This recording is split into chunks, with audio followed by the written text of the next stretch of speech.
Greetings, happy warriors, and welcome to the Rabbi Daniel Lapin Show, where, as usual, I, your rabbi, remain solemnly dedicated to revealing how the world really works. And Susan Lapin and I are still in Jerusalem. We're in the middle of the second week of the war that broke out with a Hamas attack across the fence in Gaza on Saturday morning, Shabbat morning, October the 7th. We were having breakfast this morning at our customary cafe in Jerusalem when we became aware that at the table next to us there was a father and a mother and three grown children, two daughters and a son. One of the daughters had two of her children, little kids, with her. The other daughter was alone, and the son was in uniform of the Israeli Defense Forces and carrying a rifle. And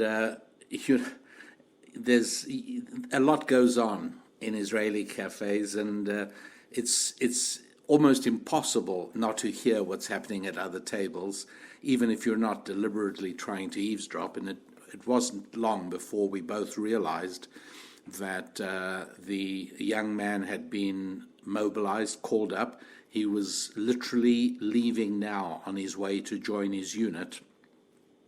And his two sisters and his parents were saying goodbye to him, and filled with worry and concern. There was a heaviness in the air. You could tell that the sisters were trying to smile and keep cheerful, but their eyes were red. And Dad was putting on a strong face, and Mother was just every now and then she'd put her hands to her face and start shaking.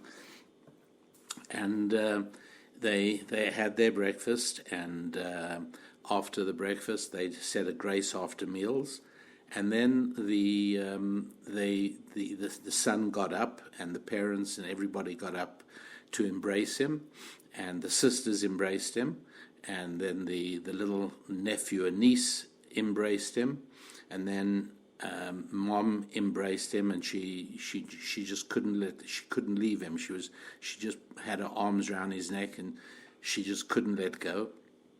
And then eventually she did. She looked into his eyes, and she made herself smile, and she said something to him which we couldn't tell.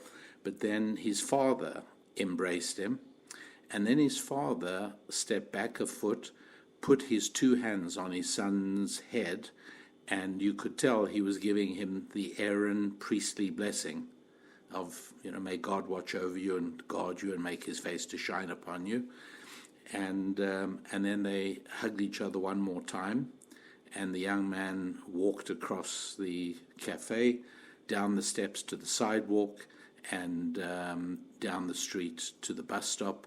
And he stood at the bus stop for a few minutes, and a bus arrived, and he waved one more time, and off he went. And before he left, Susan went up to him and just said in Hebrew, "May God watch over you." She used a biblical verse, "May God watch over you when you come in and when you go out." And you could tell that meant a lot to them. And there was just a little scene that played out during our breakfast this morning. And as you can imagine, it left us very, very moved. And meanwhile, the Israeli army is mobilized on the border of Gaza, has been for a week already, and it's become very problematic because there's a limit to how long a tiny country like this can keep 250,000 men plus mobilized and out of the economy. These are reservists. And so everybody is extremely tense and very worried.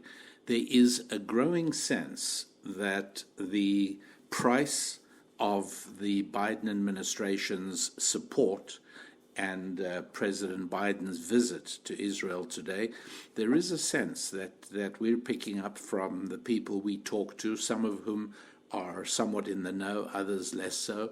There is a bit of a growing awareness here that the Biden administration is restraining Israel from a full ground invasion that would finally, ultimately rid the world of the scourge known as Hamas.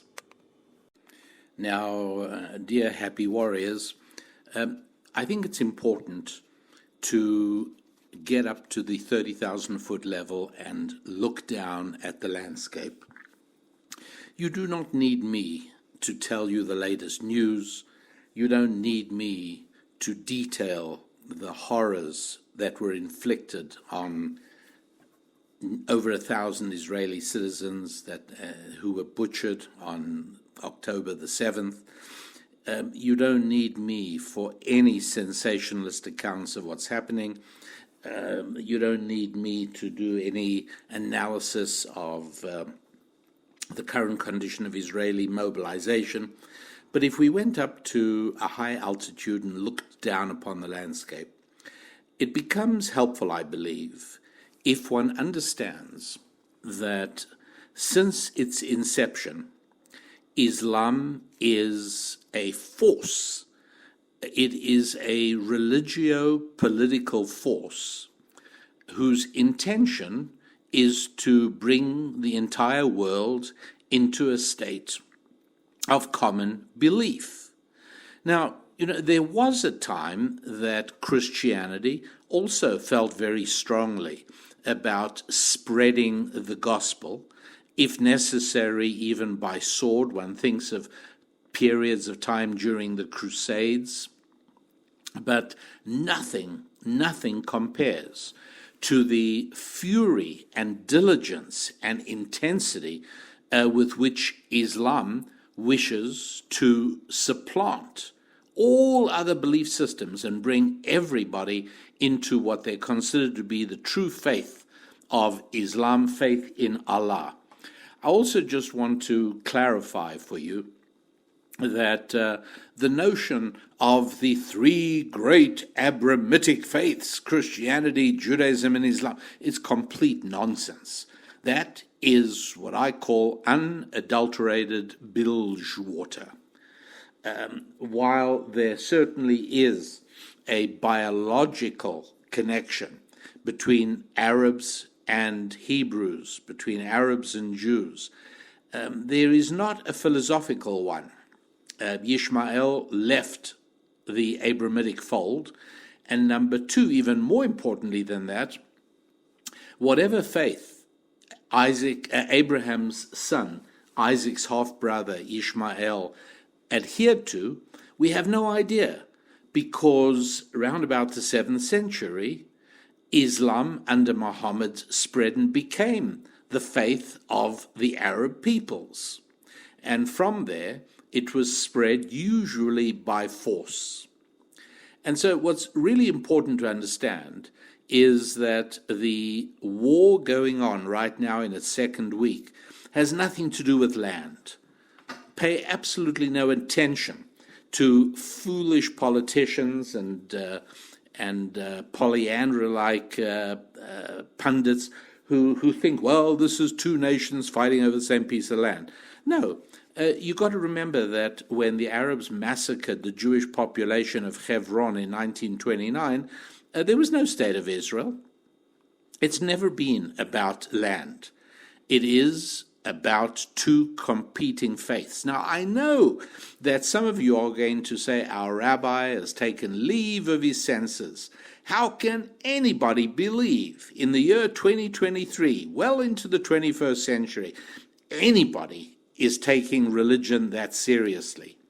Well, I must tell you that one of the fatal flaws in Western thinking is the triumph of secularism and the presumption that since the Enlightenment, religion has been in retreat.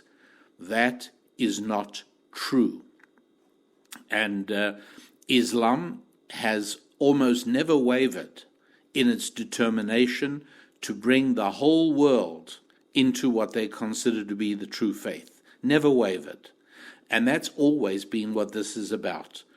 And you got to remember that the culture of the Quran has been at war with the twin civilizations of the Bible. That's Judaism and Christianity, of course.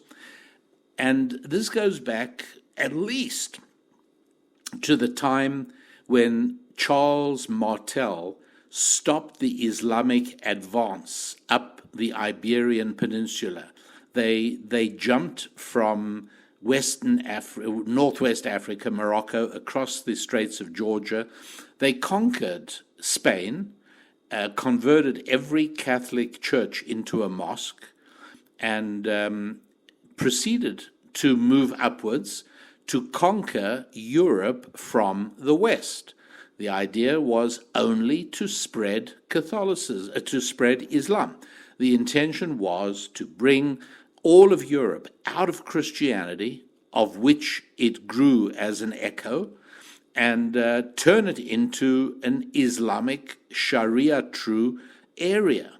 Now, it goes without saying that how Islam failed in 732, you could say they are now succeeding in France and in Germany and Italy and in Norway and in Sweden and in several other countries. But let's not jump ahead. In 732, having conquered Spain, having conquered Portugal, they moved north to start taking over France. And the French hero, Charles Martel, battled them on the border of France and Spain and stopped their advance. They tried from the east side. They captured Constantinople in 1453.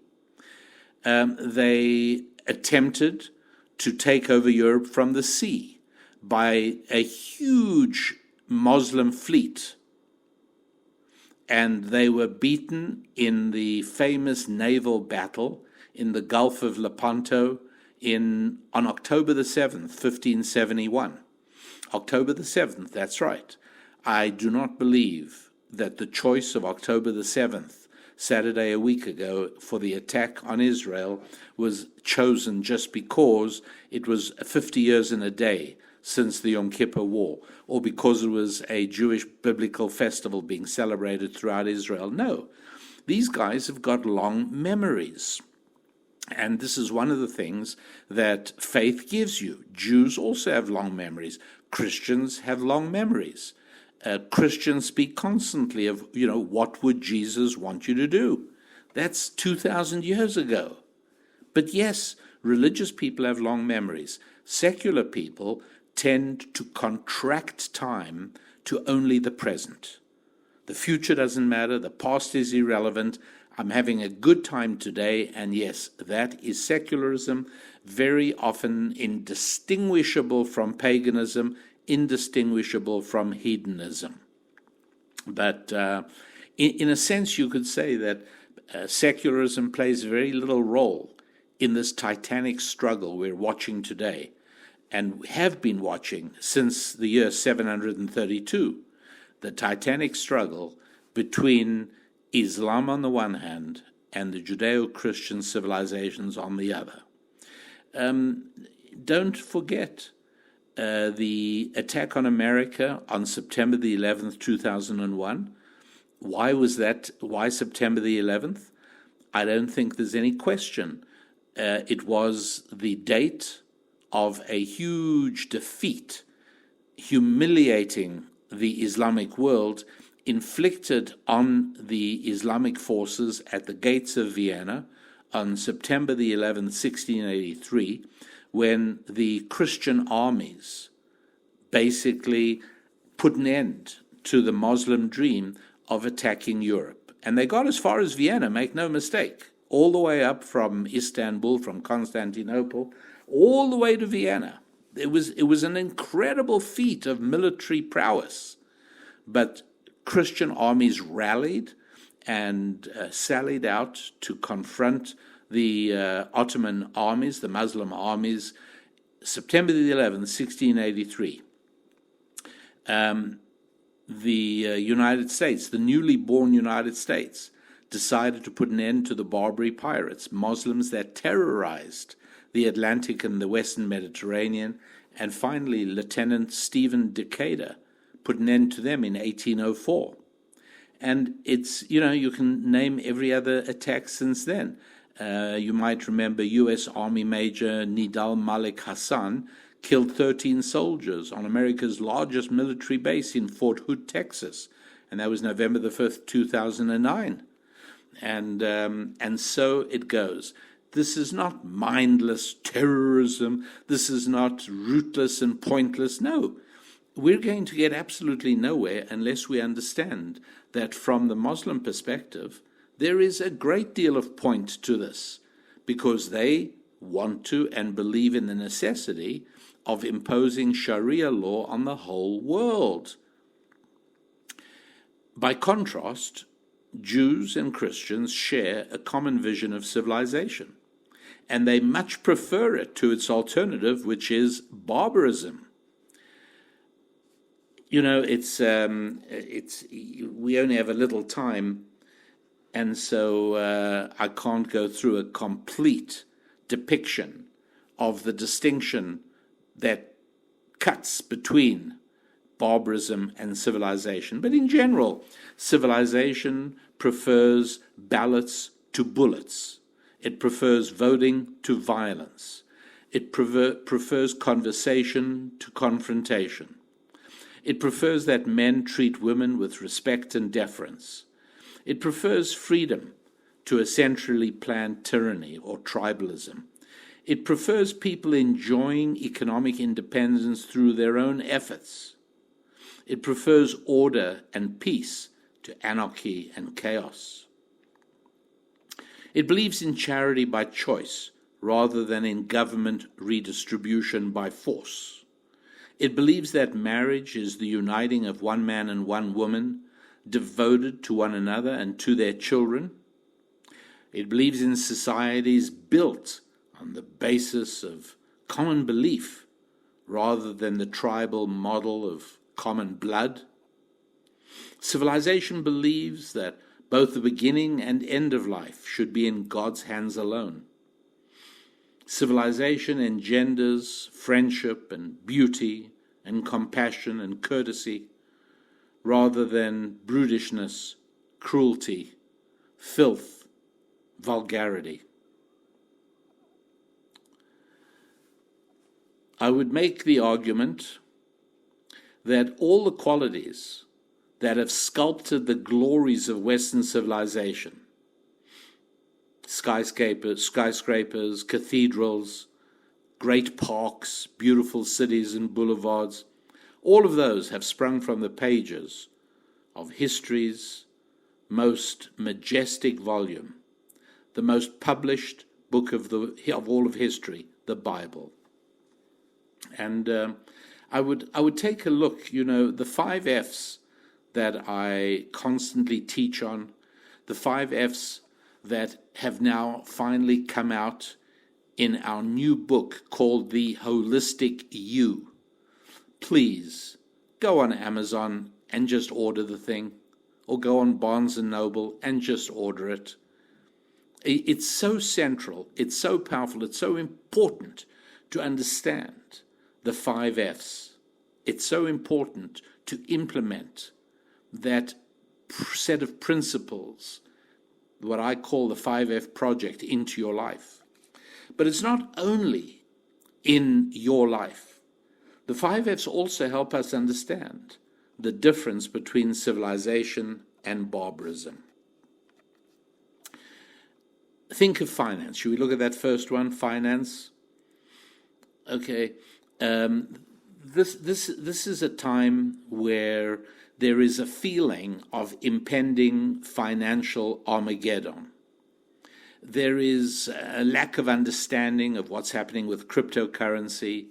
There's a lack of understanding in ways in which tyrannies are now demonetizing private citizens, how it is that banks are being encouraged, if not forced, to debank individuals and organizations that don't toe the line. There are threats to the primacy of the American dollar.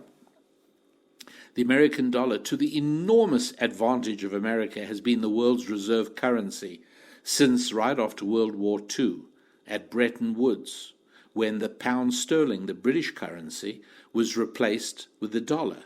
Well, what goes around comes around. And many people, many thoughtful people, are now planning for the United States dollar to be replaced by another currency. I won't say, on a previous show I've told you which one I think that is likely to be, but at this time, all I'm saying is that all of these things are happening, and we should therefore explore what exactly are the underlying cultural characteristics of the West that created so much wealth in the first place. So let me try and suggest some of them. One of the most important things that has generated the wealth of the West has been a connected population that trusted one another because of a common moral system, yes, based on Judeo-Christian values. A connected population that trusted because there was something called property rights. Where did property rights come from? They came from the book of Genesis, where we find Abraham determined to purchase the land, not just to bury Sarah anywhere as he was encouraged to do, but to purchase the land. This is a biblical civilization way of doing things. When the pilgrim settlers in North America in the 1620s wanted to build a settlement, they bought the land from the indigenous Indians. And the Indians had no more understanding of this than the sons of Chet had when Abraham tried the same thing in the book of Genesis, because the whole idea of ownership of land is fundamentally a Western Judeo-Christian Bible-based concept. It's not natural. Animals are natural, but animals don't own land. People own land. An understanding of the spiritual nature of money. I've taught a lot on this, I've written a lot on this, I've spoken a lot on this, so I don't have to expand on it in this show. You can go back to earlier podcasts if you don't know what I'm talking about. But these and many other aspects made it inevitable that capital markets in the history of the world only arose indigenously in Christendom. They only arose in Christian countries. The concept of a corporation emerged in London and Amsterdam. The concept of a stock exchange only in Christian nations. Yes, today, of course, today we have stock markets in Beijing and Bombay and Bangkok, obviously. In the same way, by the way, that Beijing and Bombay and Bangkok have adopted exactly the same kind of bathrooms and banks that we find in Boston and Baltimore and Berlin, right? Bathrooms and banks.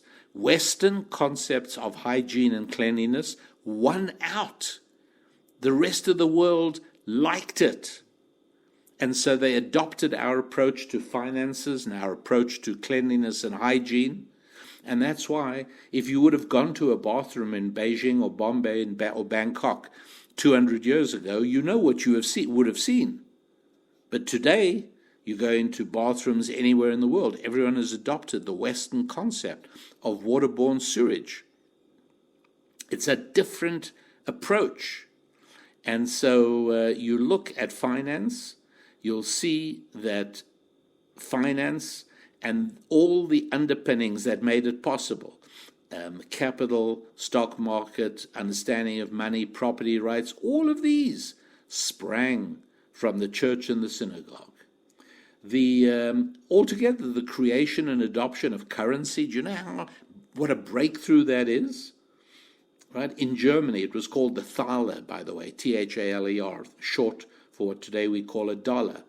And the link between the Jewish diaspora and early banking, the reason the Rothschilds created a banking empire, and so on. Much, much more on this I could tell you about in Europe and early America. But yes, civilization has a certain financial vision. Barbarianism does not. Faith. It is biblical faith that made it inevitable that over 97%, and I've told you this so many times, 97% of scientific, and technological, and medical advances, shall we say, between the year 1500 and 1900, came from Christian societies, and by the way, predominantly from Christian scientists as well. Isaac Newton, a devout Bible-believing man.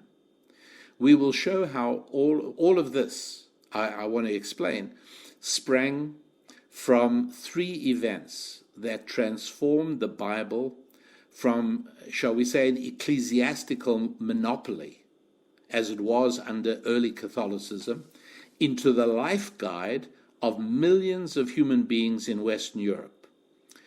Number one, translations of the Bible from Hebrew and Greek and Latin. There was a huge breakthrough. Huge.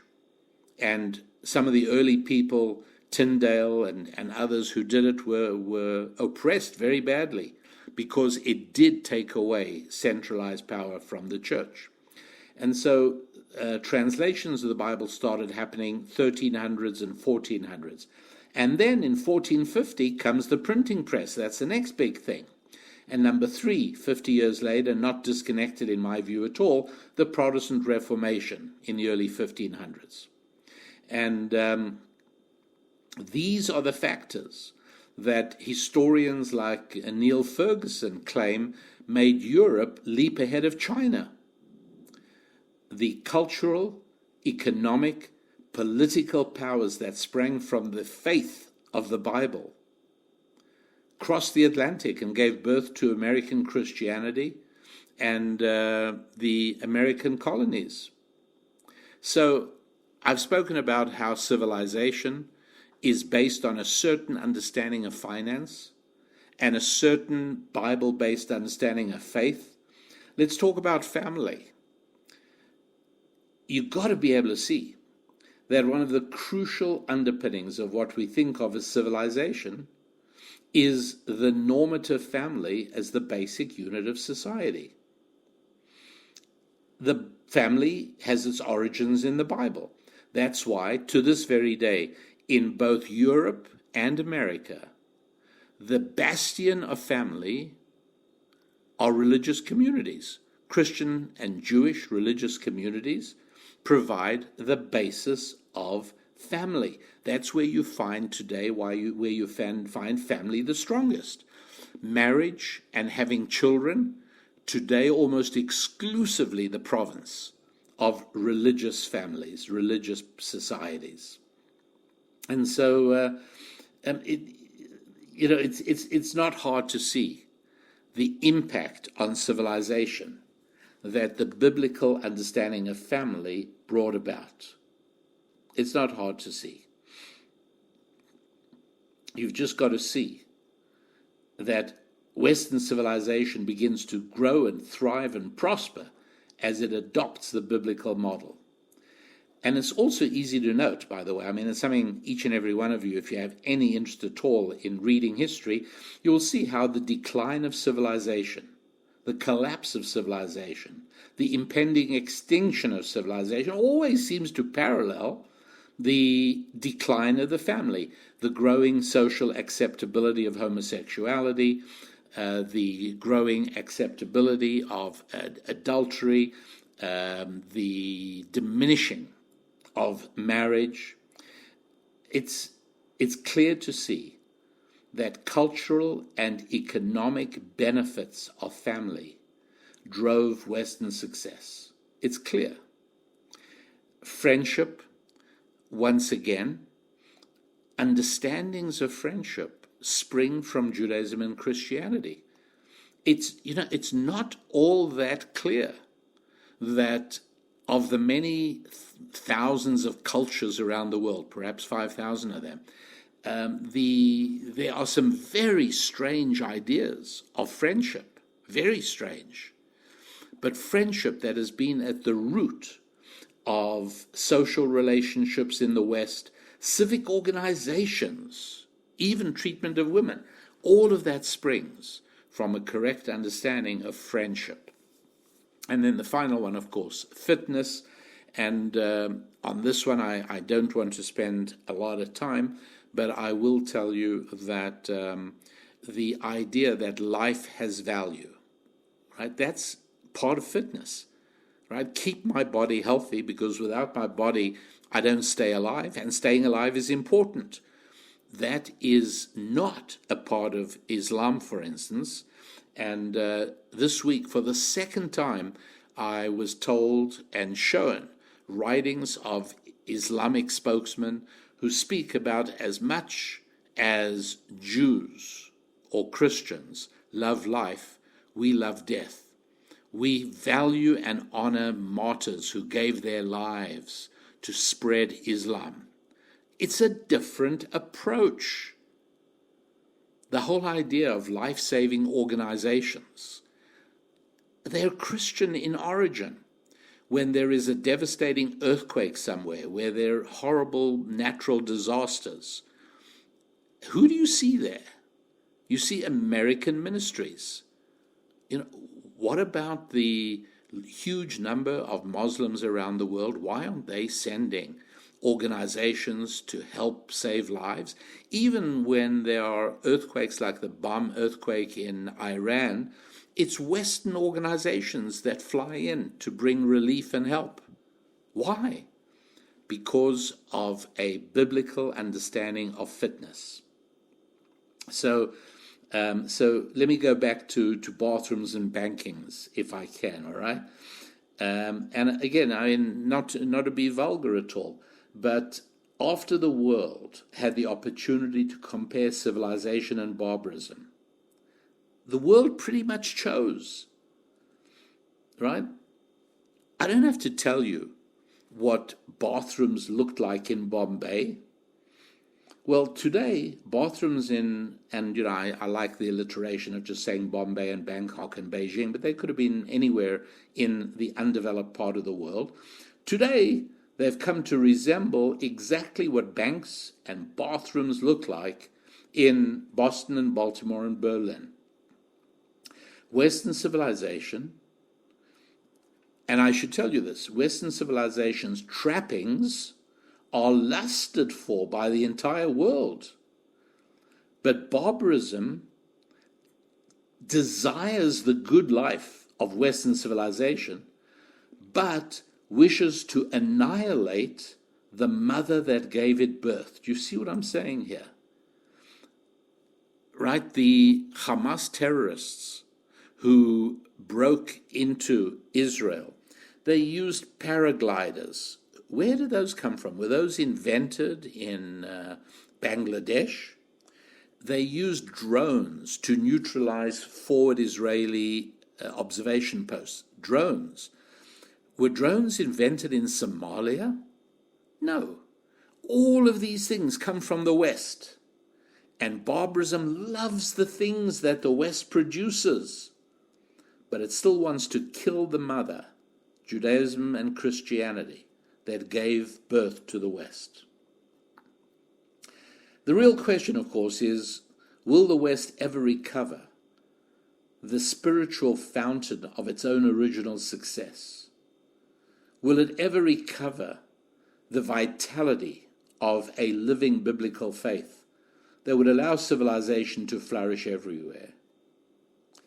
or, to be utterly dismal, will barbarism ultimately triumph?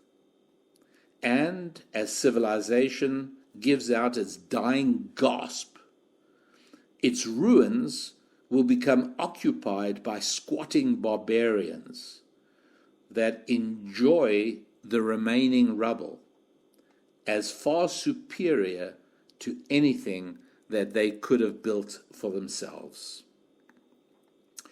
I want to encourage you, my dear friends, happy warriors, not only should you go ahead and really make a serious investment in the 5 F's, go to your favorite bookstore and get yourself a copy of The Holistic You, integrating your family and your faith, your finances, your friendships, and your fitness into your life.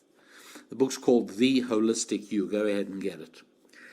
On the RabbiDanielLapin.com website, look for an audio program called Clash of Destiny, Decoding the Secrets of Israel and Islam. That'll take you on a deeper excursion into some of the things that we're talking about today. And please, it would be so helpful to give you perspective on what is going on in the Middle East right now, to really get this overview, what I call the 30,000-foot overview.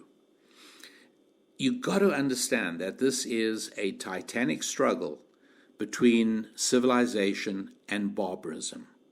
That's what it is. And you think of the 20th century, think of Hitler and the Nazis.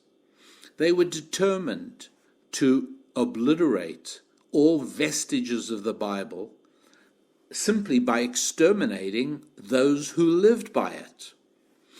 They started with the Jews, that's true, but they had no intention at all of ending with the Jews. I have studied many of the biographies of Adolf Hitler. Conrad Hayden is very clear. Alan Bullock is very clear. And what they all say is that for Hitler, Christianity was an evil religion fit only for slaves. And Hitler publicly vowed to root out and destroy the influence of the Christian churches. He called them evil, that is, gnawing at our vitals. And you've got to see, World War II was really a battle between the hideous bestiality of the barbaric Nazis and the God-centric civilization that was England and America. Look, if somebody showed you pictures of soldiers bayoneting babies and asked you whether they were American soldiers or Nazi soldiers, don't you think you'd intuitively know the answer to that question? If someone showed you pictures of men decapitating babies on the afternoon of Saturday, October the 7th, 2023, and asked you whether they were Muslim terrorists or Israeli soldiers, don't you think you'd intuitively know the answer? You may not want to admit it, but I think you'd kind of know. If somebody showed you people destroying, breaking the windows of thousands of homes and businesses in November 1938, to such an extent that that night became known as Crystal Night because of the millions of shattered panes of glass. If somebody told you that, do you think you'd have a guess whether that was perpetrated by Nazi stormtroopers and Nazi mobs? Or do you think it would have been perpetrated by Mormons, members of the Latter-day Saints Church?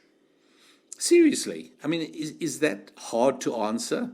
It may be an uncomfortable thing to answer, but you've got to be able to recognize the difference between barbarism and civilization. Really.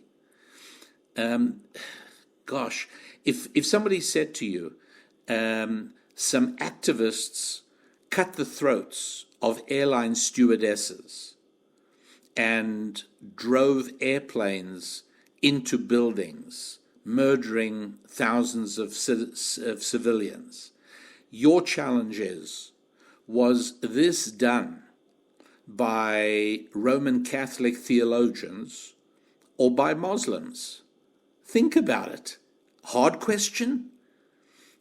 If it is a hard question for you, then you are suffering from a profound moral deficiency. And like any other kind of deficiency, it kind of needs treatment. You got to know.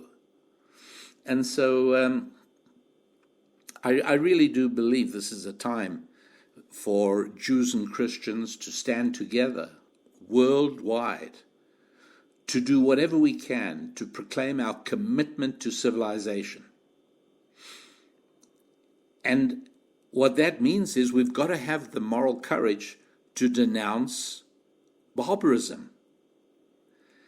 You know, when I hear people saying, oh, I want nothing but peace, I want to protect the lives of Gazans and Israelis, that takes no courage at all. That's nothing but massaging yourself with warm butter. Because a moral position always takes courage. It's always uncomfortable. The fact is that in any war there are two sides, my allies and my enemies. Again, not hard to understand. So either you don't think there's a war, in which case there's not two sides, or you realize there's the war, but you don't want to take sides, and that's morally deficient, right? I mean, how about when the Hutus murdered about 1 million Tutsis in Rwanda? Well, hard to take sides, hard to see who the bad guys were. Shouldn't be.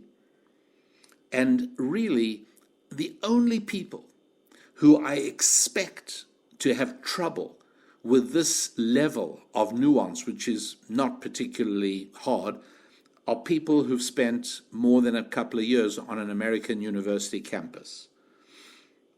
The moral confusion that is caused, that people are infected with by spending time on a university campus, is almost incurable.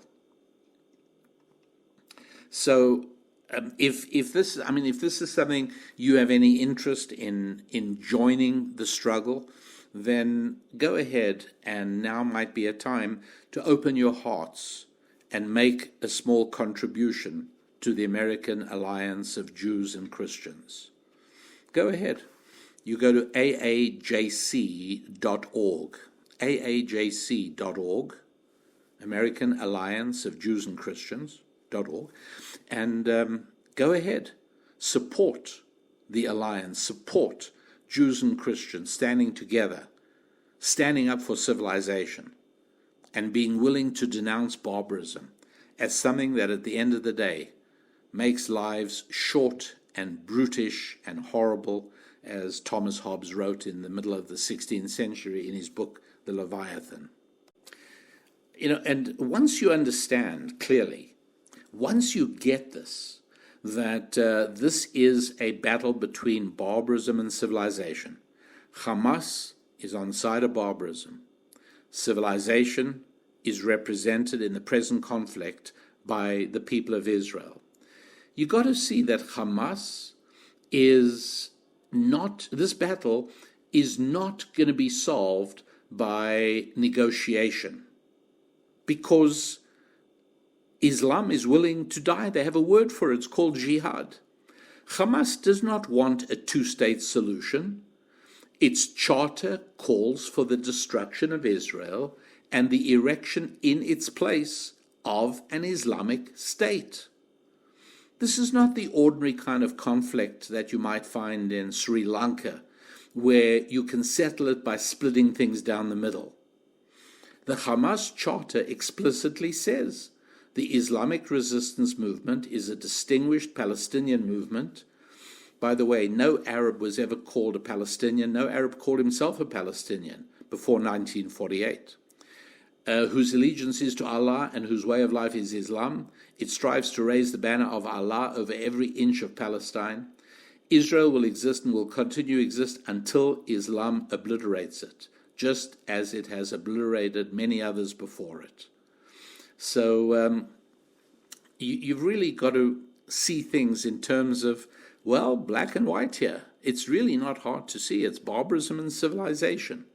And the idea that we should be nuanced about this, well, it depends. This is a sign of effeminate Western intellectual timidity. It is a mark of an utter failure of any kind of moral virility. It should not be hard for us to understand. The war going on right now in its second week, it's just another battle in the ongoing struggle between barbarism and civilization. It goes back all the way to the 8th century, and it hasn't stopped. There have been periodic recesses. There have been short interruptions.